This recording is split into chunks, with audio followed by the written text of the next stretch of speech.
Hi everyone, my name's Emilie from NDSP Plan Managers, and today I'll be continuing our series on the NDIS called Easy as Pie. Now today I actually want to go right back to the very beginning and talk about access.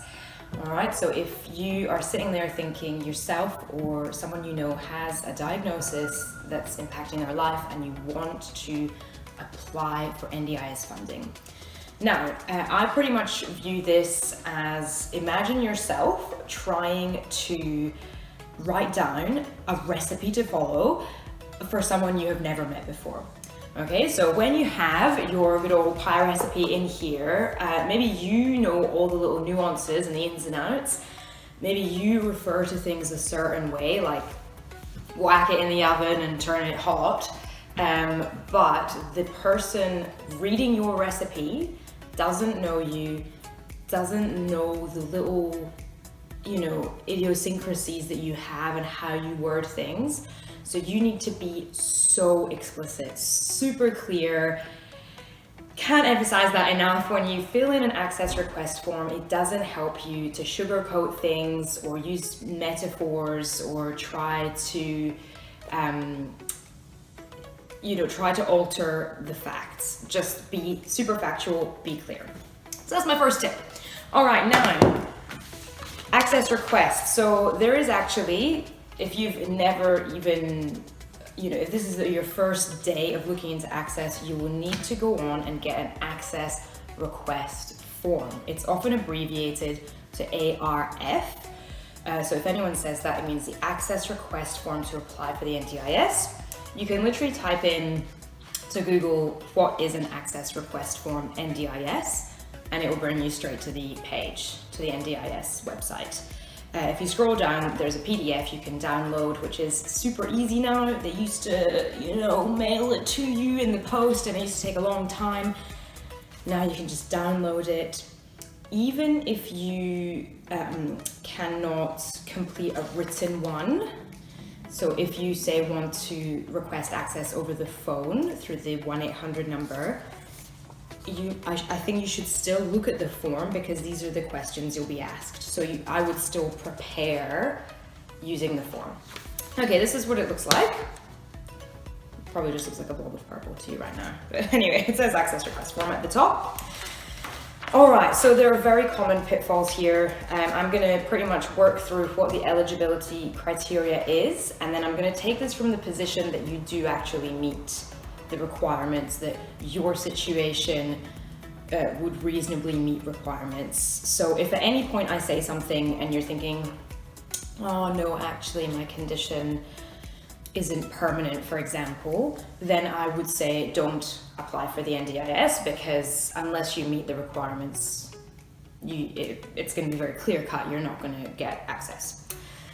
All right, so the whole first bit essentially is just asking questions about yourself, your date of birth, who you are. They do need to create a profile for you, so just work your way through the first section. Now, diving straight into eligibility. So the first couple of points are super easy, yay! So point number 1, you need to be under 65 when you lodge your application. The second point is a residence requirement, but if you're either an Australian citizen or permanent resident, you meet the requirements. And if you're the holder of a protected special category visa, that's to do with if you're a New Zealand citizen, but not everyone would be on that, so just check. Okay, so those two, super straightforward, ha ha ha ha. If you, by the way, are on a Centrelink payment of any sort, the NDIS can really quickly check those against your Centrelink file, as long as you consent to giving your CRN, your Centrelink number. So that part's quite straightforward. Now, we get to the part that is not straightforward. These are the disability requirements.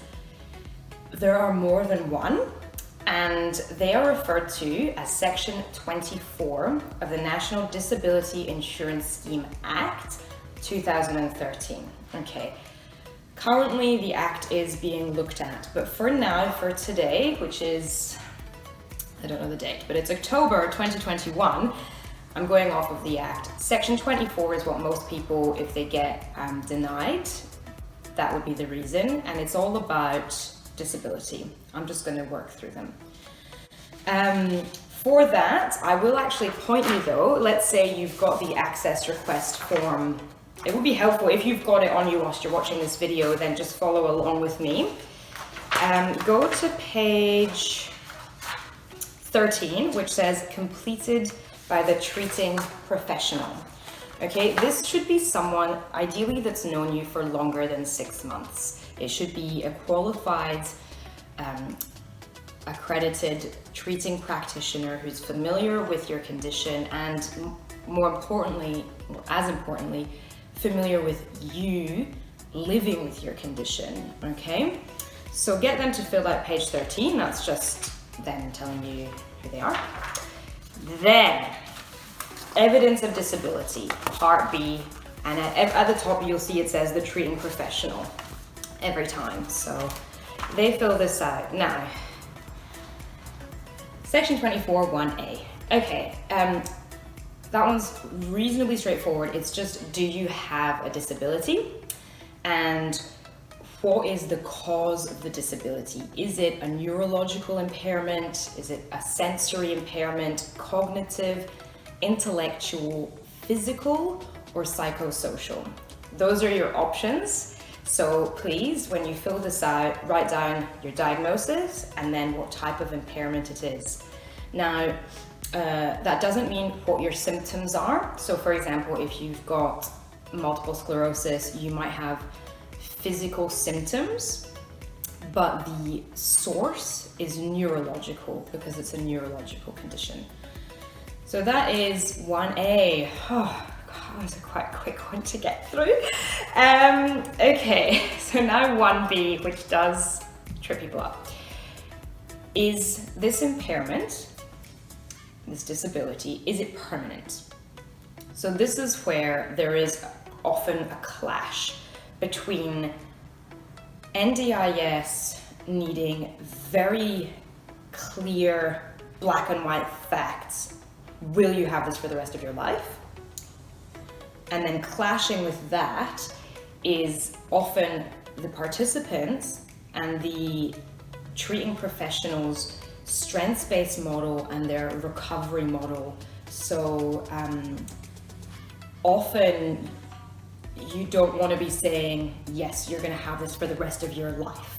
It can be quite a confronting process to fill in access. Excuse me. But bear in mind that it will not help you to complete this with any sort of rose-tinted lens or idealistic view of where you'll be in 50 years. It just confuses things and it doesn't make it clear that your situation is permanent. So if the clinical opinion at this point is that your condition will be with you, might be managed a bit better, but you will be living with it for the rest of your life, you literally have to write that. Nothing, like, don't beat around the bush. It should say something like,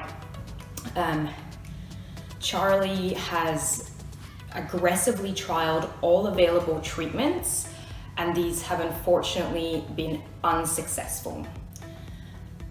We, Charlie and the treating practitioner, have now moved to a management approach to manage the symptoms, but the condition is considered to be permanent. Boom, that's it. And so on that point, I do want to give you a very hot tip here, which understandably does confuse people. Page 15, question 7, I'm going to read it out. Are there any available evidence-based treatments or interventions that are likely to substantially relieve the applicant's impairment? That must be no. This is not asking whether NDIS supports will help you. And I've seen that before. I've seen a practitioner has written, yes, there are available evidence-based treatments that will help, and then they've listed all the NDIS supports that they recommend. And the Access panel has gone, oh, well, it sounds like they can be treated. It sounds like the condition's not stable and there's probably going to be some improvement. So we'll say no to Access for now, and they can just apply again if that other treatment doesn't work. Okay? Honestly, I mean, for some people that sounds obvious, but it's just a lot of people will tick yes to question 7 and then get knocked back and they won't know why. The NDIS asking that question is, in short form, will any treatments cure the prospective participant? If the answer is no, tick no. If the answer is yes, then you're not eligible for NDIS funding. All right, so I think I've been really clear on that. I have seen that before. So that's section 24, 1A, 1B. Then we're gonna go to 1C. So another very, very gray, tricky one to word. 24, 1C basically asks, so you've got a disability and it's permanent. Does it substantially reduce your capacity to do everyday activities? And it's quite good because the NDIS have actually, or the NDIA, have split this up into 6 life domains. So you don't have to show that you literally are affected in every single life domain. You just have to show at least one is substantially reduced, okay? Now, the life domains, I won't break every single one down, but I will list them. So your life domains are mobility, self-care, self-management, socializing, so social interactions, communication, and learning. Okay? You don't need to fill in every single box. In fact, honestly, if one of the boxes or 2 of the boxes or more don't apply, just don't fill them in. Just put NA, not applicable. Because often people start cross-referencing between boxes, and then the assessor might read it and go, oh look, it looks like there's a bit of impact across, but there's not substantial impact in one, and then you'd be denied access. So I'll just take the example of mobility. And again, they actually give you a description, which is really helpful. So this one is around, it says mobility, using limbs for physical activities, such as standing, walking, freely getting in and out of bed, getting out of the house. So they're being very helpful, and it's still tricky to get this right. In this, essentially, it's not, don't write a list, don't just write a list of what you can and can't do. You can do that and make it clear which ones you are not doing, like I am not able to safely do these things, so I do not do them. So make that clear, but also they kind of want like almost a diary entry, I guess. It's a funny way to say it, but yeah, they just want a real description of a day in your life. Again, be factual. Don't put rose-tinted glasses on with this. Be black and white. And I'll give you an example actually. So for example, let's say, there's a woman called Georgia. Let's just say 17 years old Georgia is living with spinocerebellar ataxia. So the assessor that gets that diagnosis honestly may never have heard of spinocerebellar ataxia.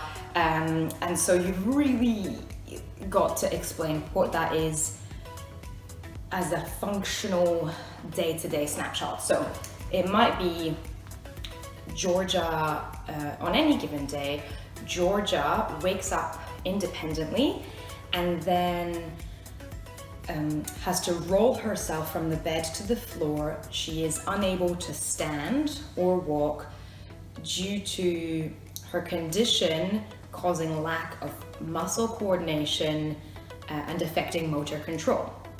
Once Georgia's on the floor, she needs to get to the kitchen to have her breakfast, but because she can't walk, she crawls. I know it sounds really brutal. I'm just being so clear as to how descriptive and clear you need to be here. So Georgia has to crawl to the kitchen, but she gets tired halfway, so she rests leaning against the door frame. She then continues to the fridge. She still cannot stand, so she opens the fridge. Her breakfast is on the lower shelf. She takes the milk out. We have put Georgia's crockery and cutlery on a lower pantry shelf so she can access it. She then eats her breakfast on the floor. She is unable to do the washing because she doesn't have she is losing the motor skills in her hands, and so she can't do the washing because she drops the plate. So you kind of get how shot by shot I'm going, and you don't need to go through every single minute of the day, but they want to know if you're talking about, you've got to pick the domain. So if you've picked the mobility domain, they want to know that for mobility. And same with all the other domains, if they apply, that is literally how you've got to break it down. All right, moving on then. So just a quick recap. You have a disability, it's permanent, and it substantially reduces functional capacity, which means it significantly affects your ability to live your day-to-day life in one or more of 6 domains. Now, moving on, you'll see you're then able to say what will help. Okay, so if your practitioner wants to list NDIS supports that will help, this is where we do it, from page 20 to page 23. Okay, not before. Good. All right, so now part F, additional notes. Oh, don't we just love additional notes? I do. So use this. Section 24 we have not finished with. Bring it on back in, section 24. We've got section 24 1A, B, C. What about D? D basically is, does the impairment affect the participant's social and economic participation? Now, let's bring back Georgia. So you actually have to say clearly, because Georgia cannot walk without injury to herself, she has been taken out of mainstream school and is now being homeschooled. This is impacting not only her commitment to studying and her chances at university, but it's also impacting her ability to make and sustain friendships. She is not able to leave the house to interact socially, so anyone that she's friends with has to come to visit her. Okay, again, nice and clear. Okay, so that was 1D. We're nearly there. 1E is then quite a straightforward question. It's just, are NDIS supports likely to be necessary for the rest of the person's life? Now, you've already said it's a permanent condition, but I would actually just address that point clearly and say, this is all from the perspective of the treating professional. Say, having worked with Georgia for 3 years, I can confirm that NDIS supports will be needed for the rest of her life. Something like that. You've already broken down the snapshot in the day. You've already, made recommendations and all that, but just address that point. Okay, good. And so that's the additional notes. Now, definitely, it can help to have additional reports. You might be seeing 3 or 4 different practitioners, so don't by any means feel you cannot add additional reports. What I will say is, double check all your reports, because if you have one report from 8 months ago and one report from someone else from a month ago, if there is any discrepancy, so if there is any clashing information in those reports, it will get picked up and it will be very confusing for the assessor. So don't submit reports, even if like one part of that 8-month report is really, really good. If a different part of it completely contradicts the access request report, you're just shooting yourself in the foot, basically. So yes, now I'm gonna come back in just a second. We're gonna zoom in on some hot tips.